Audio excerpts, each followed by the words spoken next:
good morning, everybody. My name is Marcy. I'm an addict. Hi.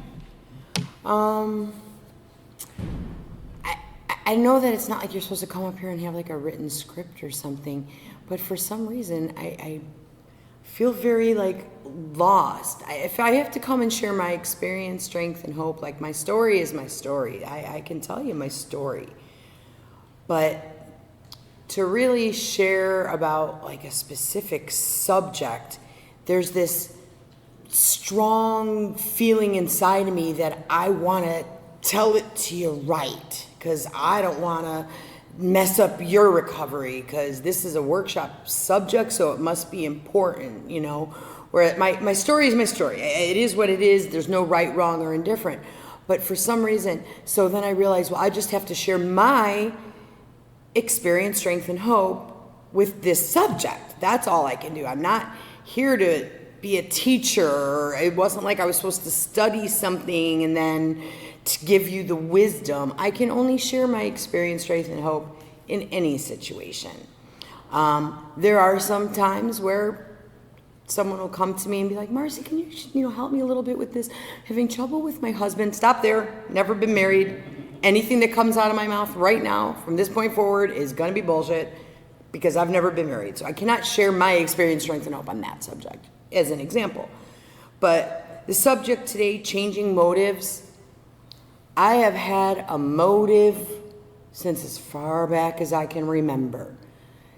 And for whatever reason, I guess this did strike me when I read the subjects and where you could volunteer to talk, because I know that I've probably carried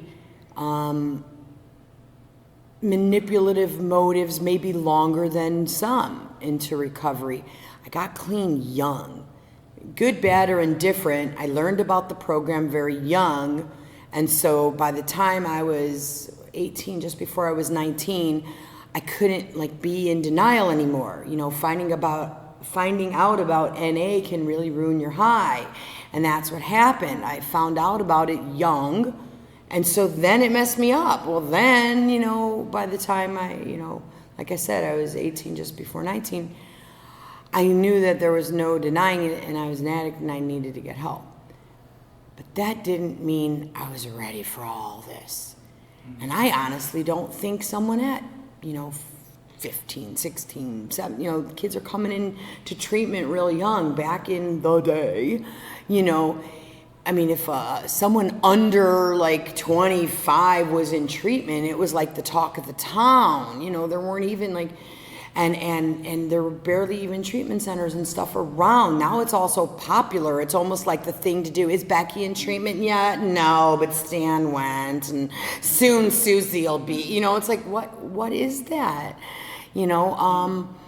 I think that, coming from that perspective,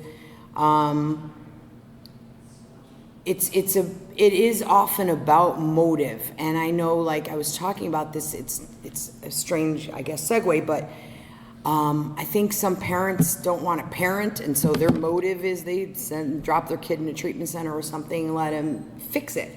Just because you get high doesn't mean you're an addict, in my opinion. And for me, when I was getting high, I just thought it was about, having fun. When I was little, when I was 10 and I started getting high, it was just about, cool kids are doing it, it's fun, I'm gonna do it too, why not, I didn't say to myself, boy, I'm really in pain, can I have a hit off that? Or I'm not really feeling quite right today, I think I'm gonna pop a pill. I didn't have my motive was just, people are doing it, must be fun, I'm gonna do it too. My motive for doing anything was always about feeling good. I was willing to do just about anything from the youngest age I can recall if I thought that the outcome would be feel good. So I was willing to steal the Swedish fish out of my dad's upper cabinet when I was about, 4 or 5, climbing up, getting it. And I was very addict-minded about it. I knew, don't take too much. You just got a full bag. He'll know how much is missing. Oh, it's about a half bag. He can't really tell at that point. I can go a little low, a little more. If I my sisters know I'm about to do it. I got to take a couple for them to shut them up. But if I take too much, I'm going to get the blame for it, And I know if he finds out, he's going to beat me. My dad would physically beat me for stealing his candy. But I would do it anyway because I knew I'd have a moment of feeling good. So even that sick, addictive mind, there was always that if I could just feel good for a moment, I'm willing to suffer any and all consequences. So that was definitely an innate, born with behavior. You don't learn that. My other siblings that aren't addicts didn't do those things. I had older brothers and sisters, an older brother and 2 sisters, and I definitely know my 2 sisters aren't an addict. I mean, my brother, I don't know, questionable behavior, but I'm not there to judge, I don't know. But from what I can tell after being clean long enough, I know my sisters aren't.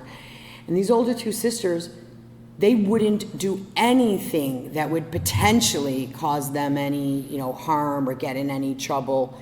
It was never, ever, ever worth the risk. There were just a little, again, random segue. On Facebook the other day, there was this funny little thing of add up how much dollars you would owe to society. If you've ever been drunk, it's $10. Have you ever gotten a speeding ticket, it's $10.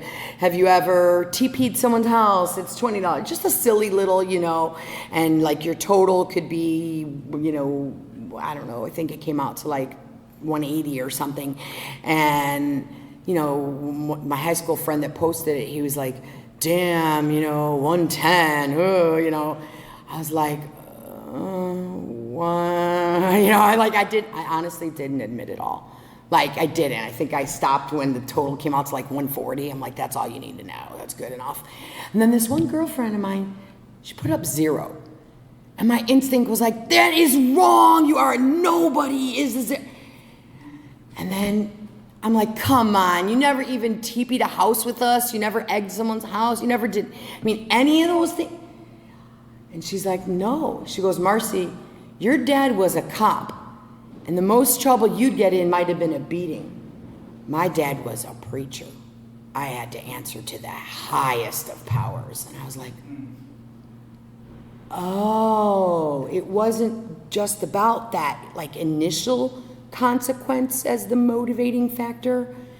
At a young age, she was taught about this bigger, more worldly life and that you're not the center of it.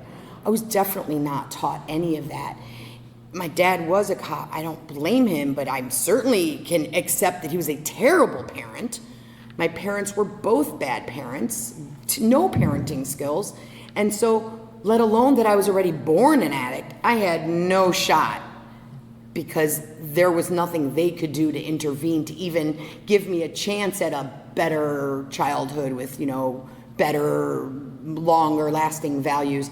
If the street was crowded, literally, I know you think I'm exaggerating, but I swear on my child's life, if the street was crowded, my dad drove on the sidewalk with all of his kids in the car. That's what he did. He lived life like there was never any consequences. And the motives were always self-serving. Always about him and always self-serving. And I really thought that that's what it was. You had to always protect yourself. You had to always get your own. You had to always, and there were 6 other siblings. It was always, my motive was to get to the dinner table fast, eat as fast as I could, get as much as I could. There might not be any more.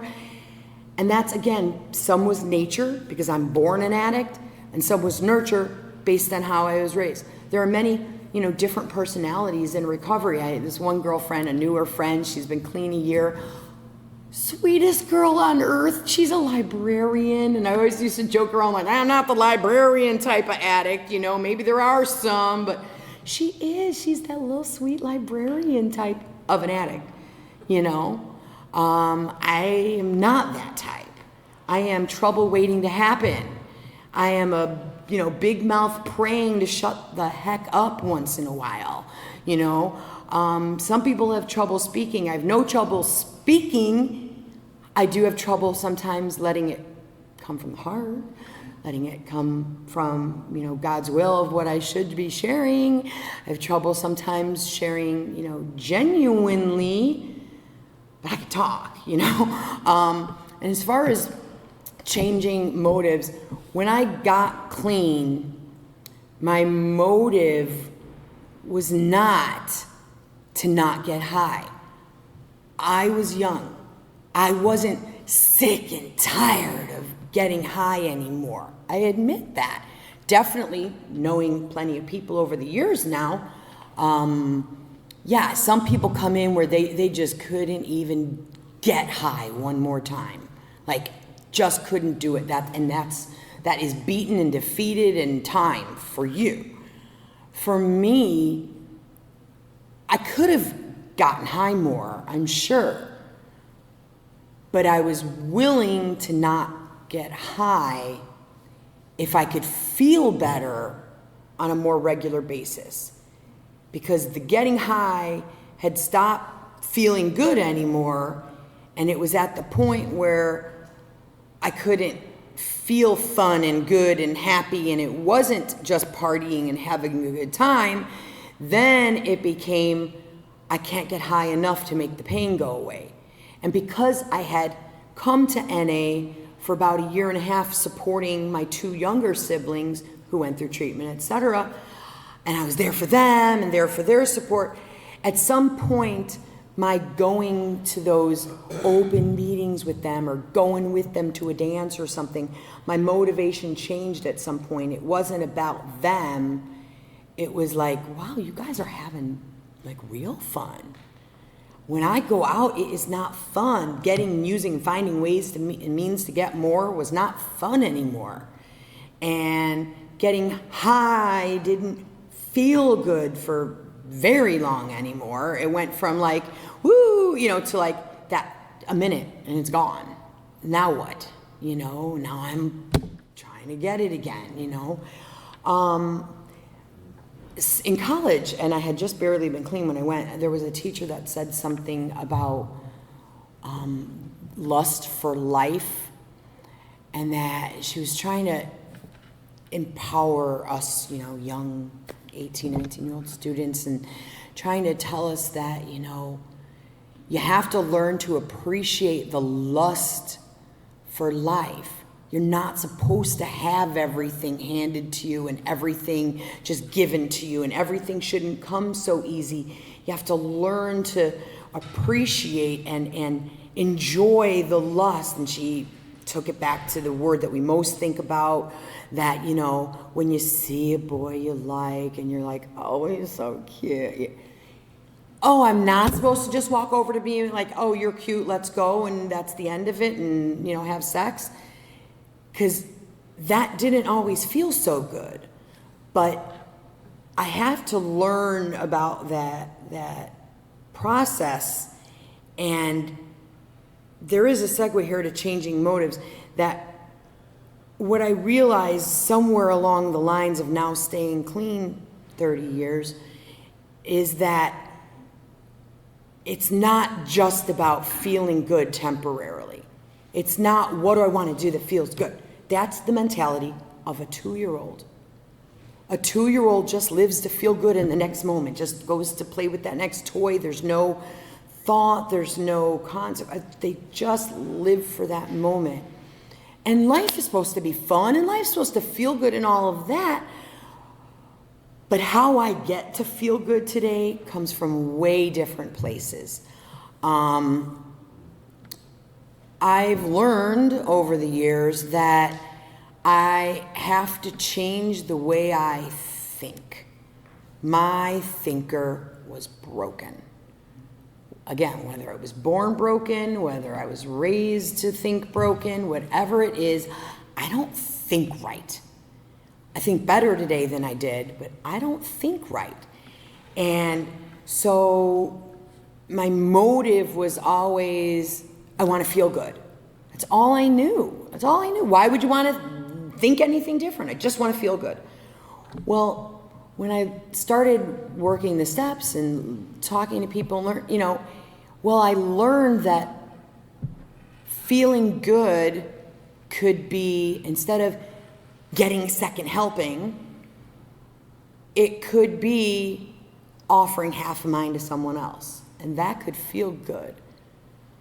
And I learned that I had to rethink things, and that changing my motive, it was really deep. It was really, really deep. And to really get the full effect, it had to be genuine. So you fake it till you make it. I am telling you, for probably 20-something years, there were a lot of things I faked. I wasn't quite ready for it all, and that's okay. As long as you don't pick up, you got another day, there's a chance to learn more. There's a chance to think better, chance to feel better, chance to act better.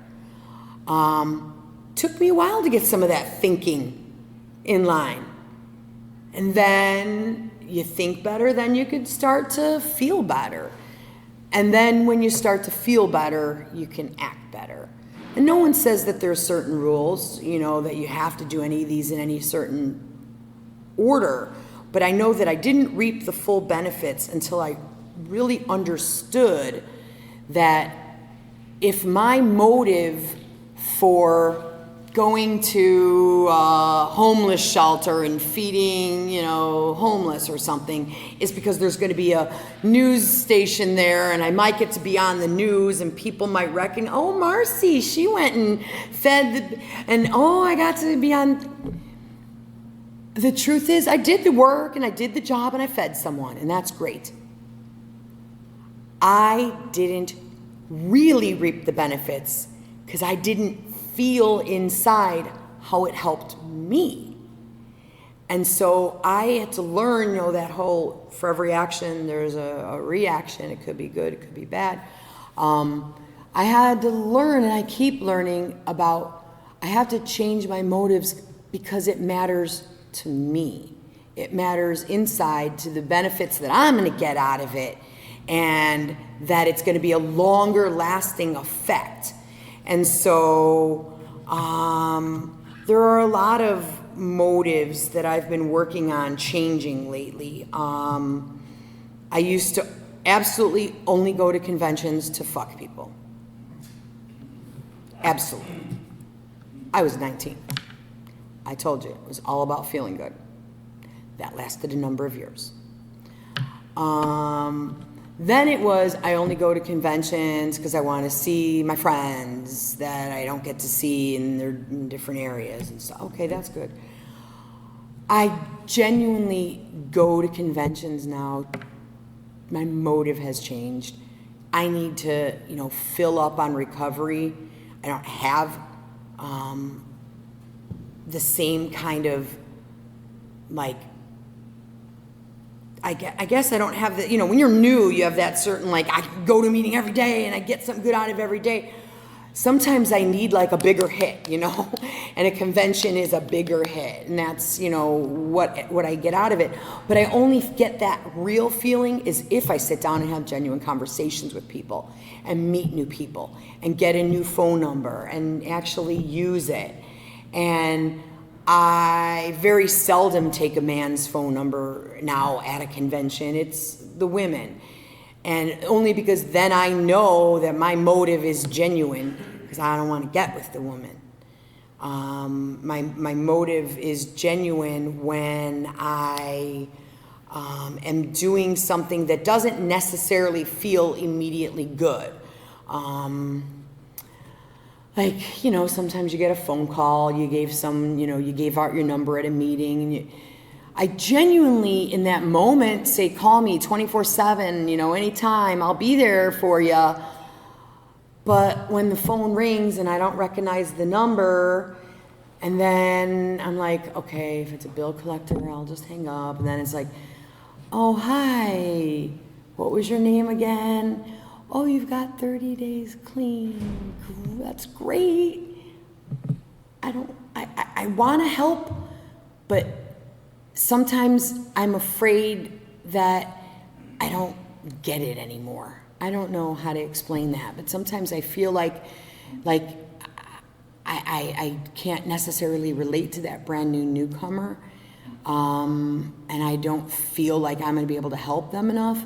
But the truth was, I helped them by answering the phone, and I helped them by my motive for giving them my number was genuine. It was to say that I will be here if you reach out to me. I will be here. And I don't get anything out of that. They're not going to go, telling everybody in NA, guess what? Marcy answered the phone and I talked to her. It's just in the moment. And the motivation to help a newcomer has changed a lot because I'm getting more and more out of it the more I allow myself to get something out of it. I used to take it like I'm there to teach you and I'm there to tell you something and I'm there to, and now my motivation is more of, how can this person help me too and get me back to the basics. I'm working on some new stuff in my life, and it's kind of like I'm starting all over again.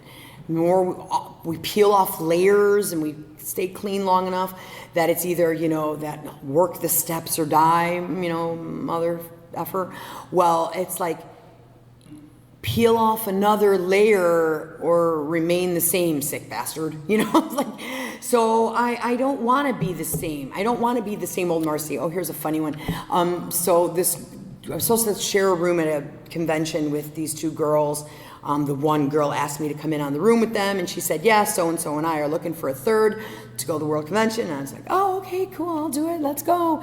And then she came back to me, she goes, so the other person said she'd rather get 2 rooms and maybe find a different roommate, so that we could be 4 and 2.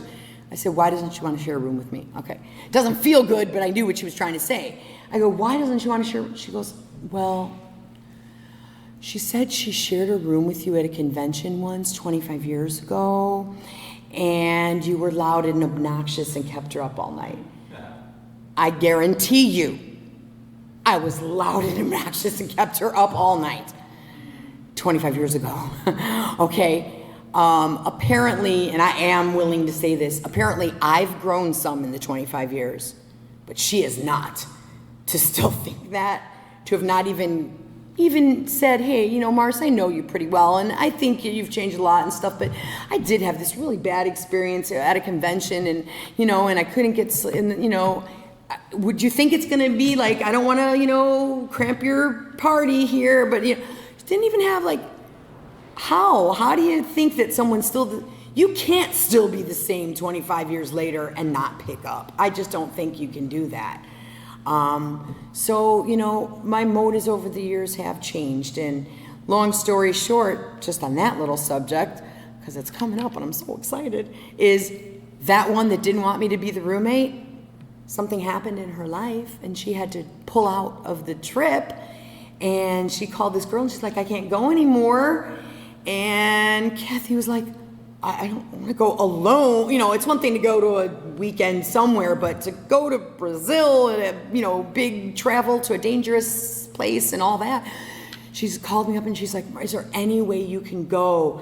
She said, so-and-so dropped out last minute. We had a package. She's not getting her money back. So you got to pay, if you could figure out your own airfare, hotel is covered. And that was like over $800. That's a big deal.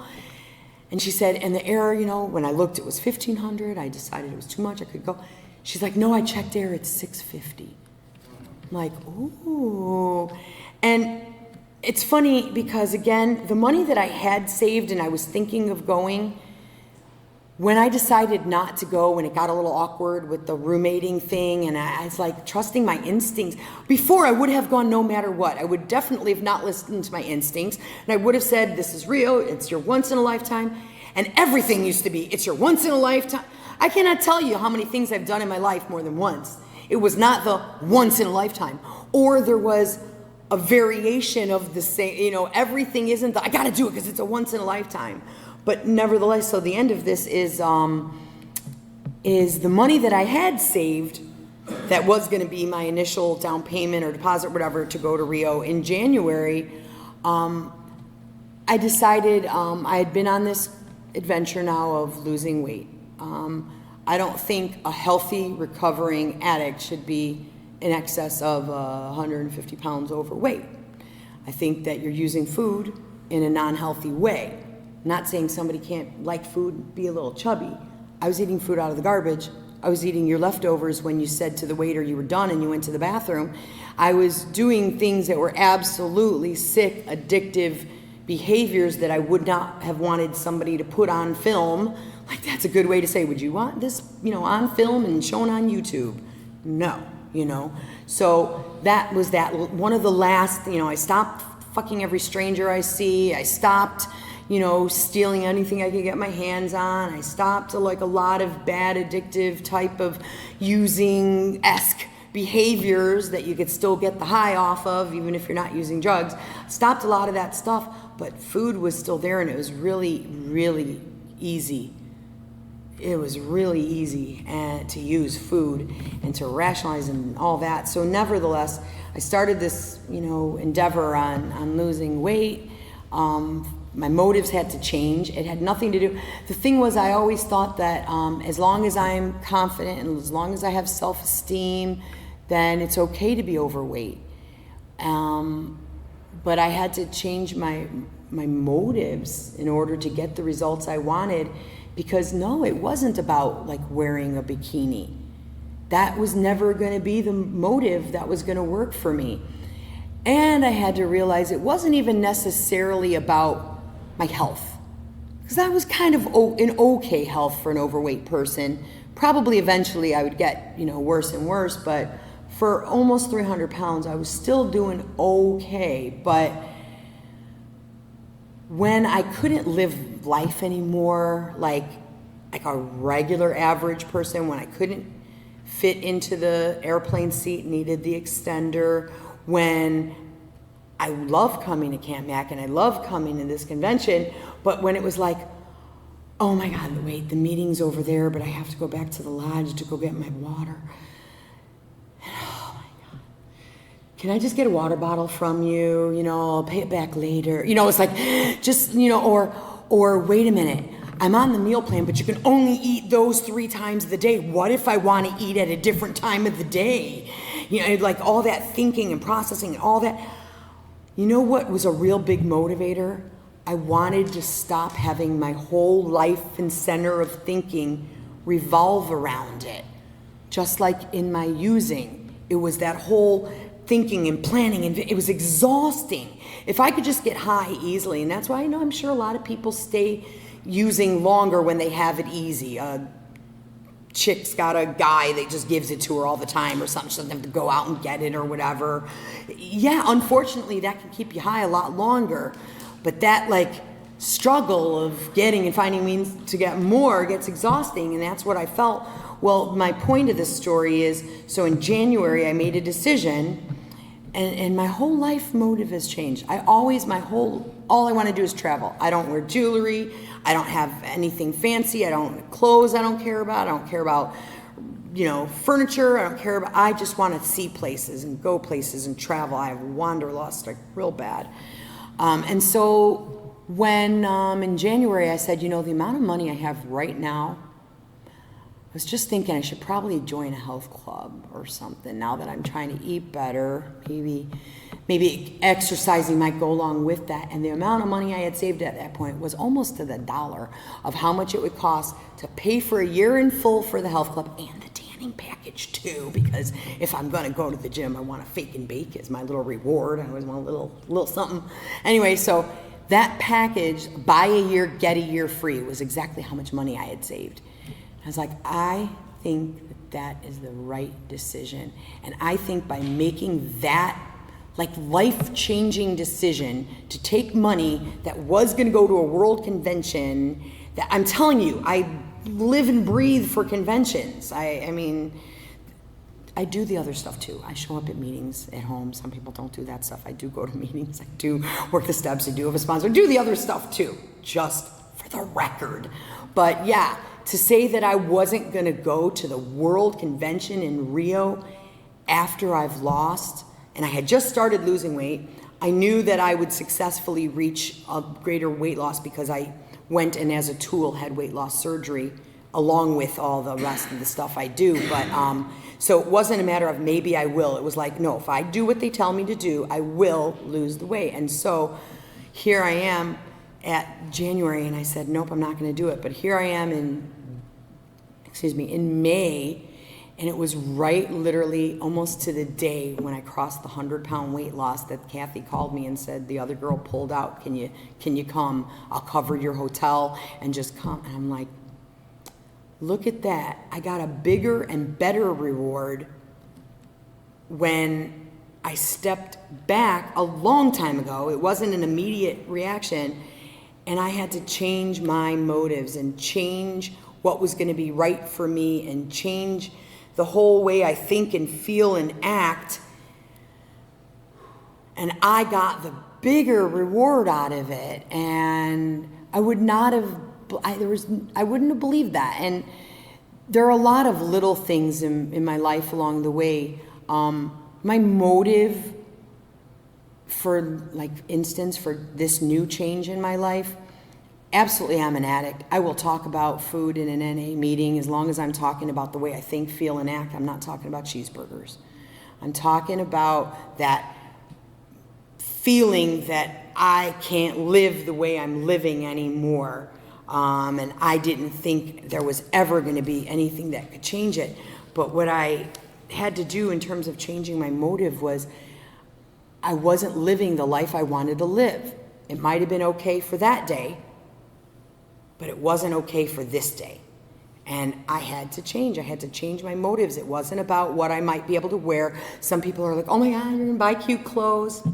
Didn't motivate me, never got me to change, Oh, you're gonna be happier. I'm like, I'm pretty happy. Oh, you're gonna feel better. I feel good enough. What really motivated me was I wanna really live. And really, I want 50 more good years. I'm 49, I'm about to turn 50 this year. I was like, what am I doing to get 50 more? If that's what I really want, then what am I doing today to give me 50 more good ones? I was like, oh, I'm not doing anything active. And I had to figure out my motivation there. And just feeling proud of myself any one given day, that's motivation enough. I can feel proud of myself and say you did a good job. I always had issues with that. I never felt a sense of pride when I was young. I always did these big accomplishments, like I would score really high on tests and stuff. I remember in 7th grade, got this letter that I was in the top 0.5% of the nation in my school test scores, and they wanted me to go down to Springfield, Illinois, and represent my state and taking these other tests.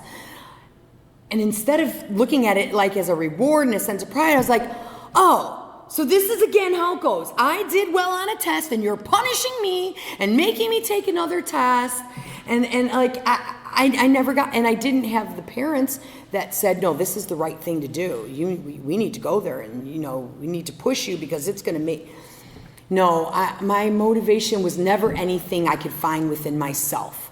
To just be proud of myself never seemed to be enough. I was in theater and in big productions and had good parts, and literally I remember being in a show one time and people were in the back of the stage going, who is that asshole snoring in the front row? And I didn't even have to look. I knew it was my dad. I knew it would be my dad. And there was never, I never learned, again, through nature or nurture, how to find the motivating factors that are within me to feel proud of myself. There could be an end result, like if I exercise, I can tone up and but I can feel like I need to learn how to find a way to empower myself to make everything else in life get better. I need to learn how to feel proud of myself and accomplish things. I need to learn how to feel healthy minded. Like, I would sometimes do the right thing, but I didn't very often think the right way. I didn't very often have like I said, the right motive. What I've learned now, and it's taken me longer than most, that's all right, I admit it. So if you're not quite there, keep coming back. Because it's really just in the last couple of years that I've reached this sort of newer, deeper level, and it takes a lot of, it might take some major physical change or something like going back to school or taking care of something in your health, or, I think just before the convention, and I'll stop after this, but just before the convention last year, I was sharing that I had finally, after having my dad on my 8th step, finally figured out how to make an amends to him for my wrongdoings to him. Because what he did to me was horrible, and so I could never see past that. And it occurred to me that I was going to get a lot out of it on a very deep level, that even if I didn't get any apologies back from him, I was going to get a lot out of it by saying and doing and processing this, because if he dies, then there's no way to ever even see what might have happened. And I tell you, over the years, I barely had 10-minute conversations with my dad, but last year, right before the convention, I had a 4-hour conversation with my dad. Like, I guarantee you, none of my siblings have ever talked to my father for 4 hours. But my motivation changed.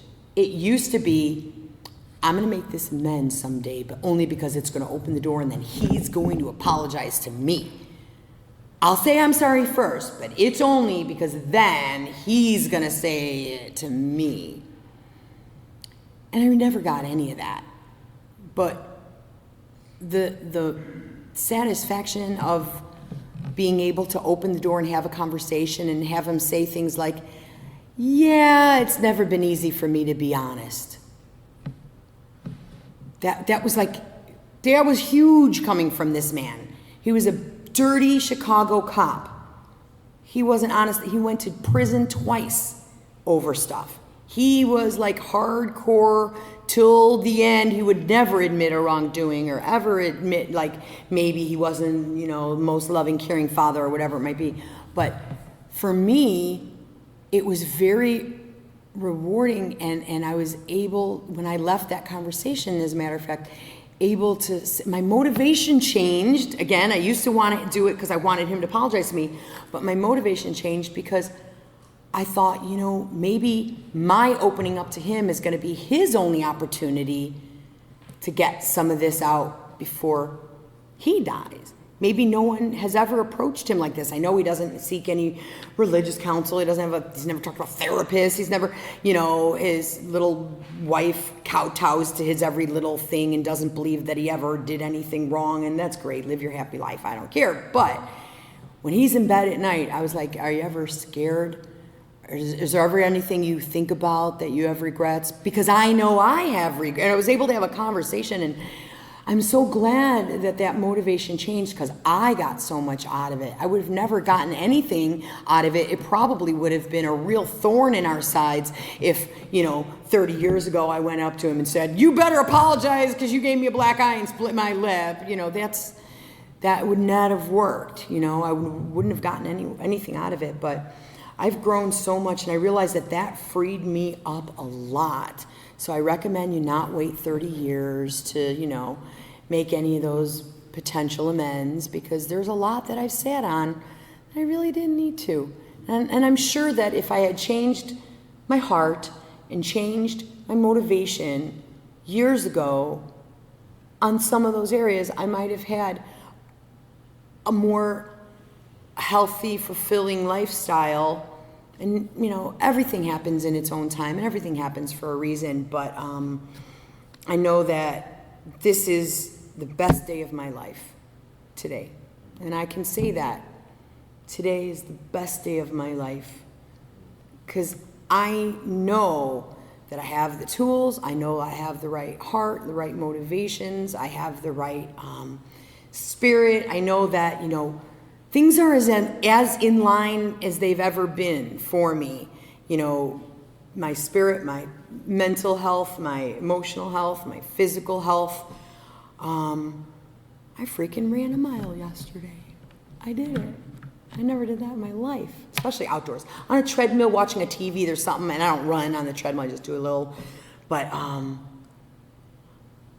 I was always like, that's not me. And it's amazing what might be me that I don't even know. And that's so motivating just to say that my best days may very well be ahead of me, and I've had some fun in my life. I've had an awesome life and great adventures and great experiences, but the more that I work on this and the more I change my motive to something, for me, whatever's the deeper level for me, for you, whatever's your deeper level, it's not a judgment or a question, but I know that I just feel really, really healthy, really good. And I don't remember ever feeling genuinely this good on all these levels. I'm hitting on all pistons, and I'm really, really grateful to be here and grateful to have been able to share, and thanks for listening.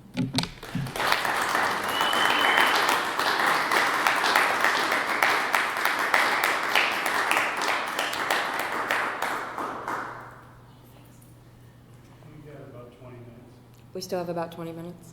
Does anybody else have anything they'd like to share on the topic this morning?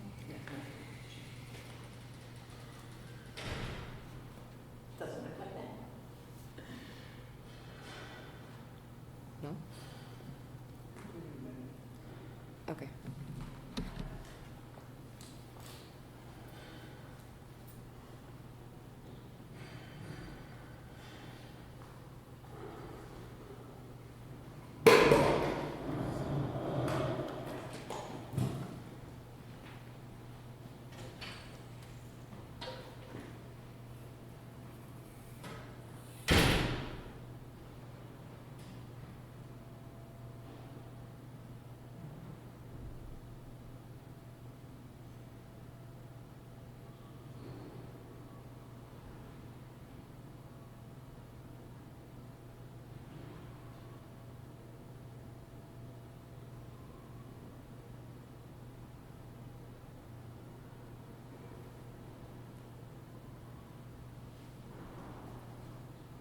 Okay.